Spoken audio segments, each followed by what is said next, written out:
Welcome to This Explainer. If you're trying to figure out exactly how the modern battlefield is completely shifting beneath our feet and, well, right over our heads, you are absolutely in the right place. Okay, let's dive into this because today we are dropping you straight onto the terrifying front line of a literally unprecedented kind of warfare. We're looking at some incredible recent reporting from Ukraine, specifically focusing on a supply route that the people who travel it know by a very distinct, honestly kind of ironic name. They call this the road of life, but it's about survival, not living. Man, that quote just perfectly hits the nail on the head, doesn't it? It captures the stark, terrifying reality of the modern battlefield. We are talking about a situation where simply taking a walk down a dirt road between two positions is an absolute roll of the dice. It's this apocalyptic landscape where the skies are completely ruled by tiny, lethal drones that target absolutely anything that moves. And to really put that danger into perspective, 14. According to reporters on the ground who actually shadowed two soldiers, Sasha and Bogdan, on their usual route, they were buzzed and actively targeted by attack drones exactly 14 times. I mean, think about that. 14 times the sky literally hunted them down during just one single trip. And that trip? It was a grueling 5-hour walk on foot. 5 agonizing hours of moving, hiding, evading, just pure stress. Now you might be wondering, why on earth are they walking for 5 hours straight in an active war zone?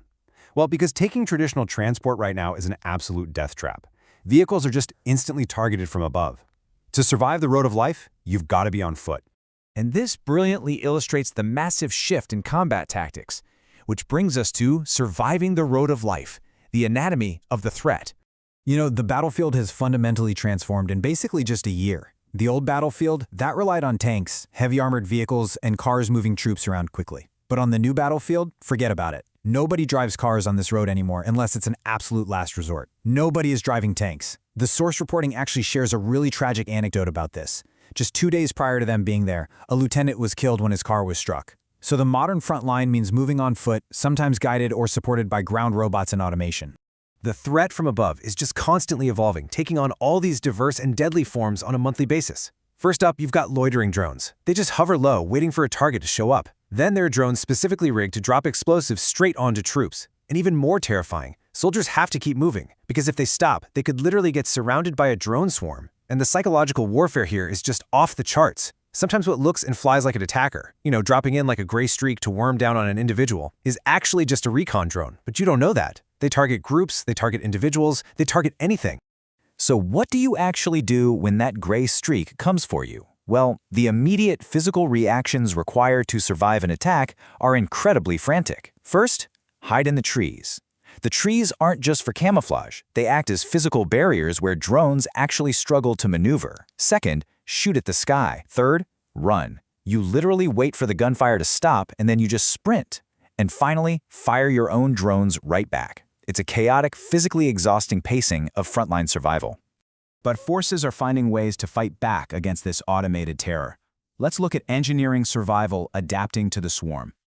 A gray streak, ringing in your ears, shrapnel landing on the tarmac. Try to just internalize that visceral sensory exhaustion for a second. The reporters note that after hours in this environment, you don't really get numb to it, you just get dangerously tired.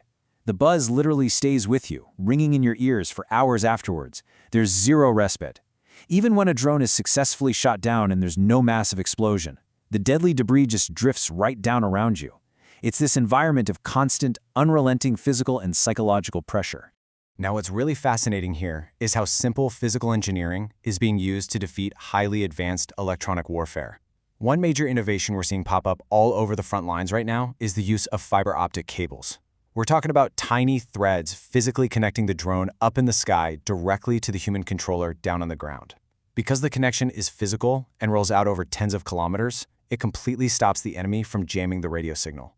It is a brilliant, honestly kind of primitive workaround to a highly complex, high-tech problem. And that crazy blend of old and new is everywhere on this battlefield right now. Survival currently relies on this wild mix of primitive sanctuaries and advanced support.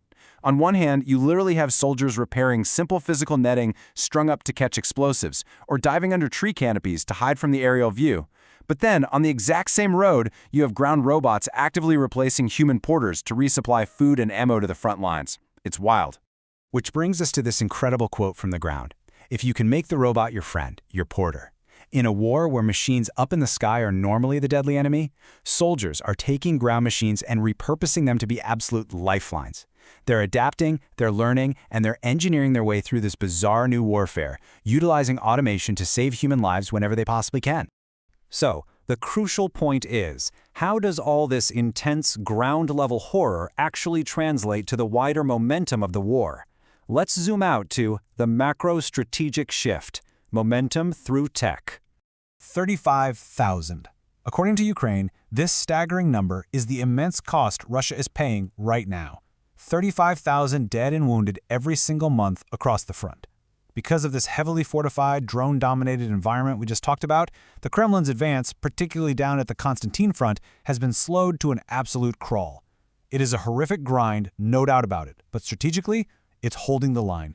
And because they are holding that line, the overall mood is noticeably shifting. Automation is stepping in to replace scarce troops. Deep strikes using this exact same technology are inflicting pain inside Russia itself. The overarching dread from the past year, that feeling that defeat was just inevitable, it's disappearing. Technology is fundamentally bridging the acute manpower crisis that Ukraine has been facing. In fact, reporters are noting that right now, Moscow's pain and problems appear to be just as acute, if not worse, than Kyiv's. It is a truly fascinating look at how human ingenuity adapts under the most extreme pressure imaginable. But as we wrap up this explainer, I want to leave you with this question. Will technological adaptation be enough to permanently bridge the manpower gap?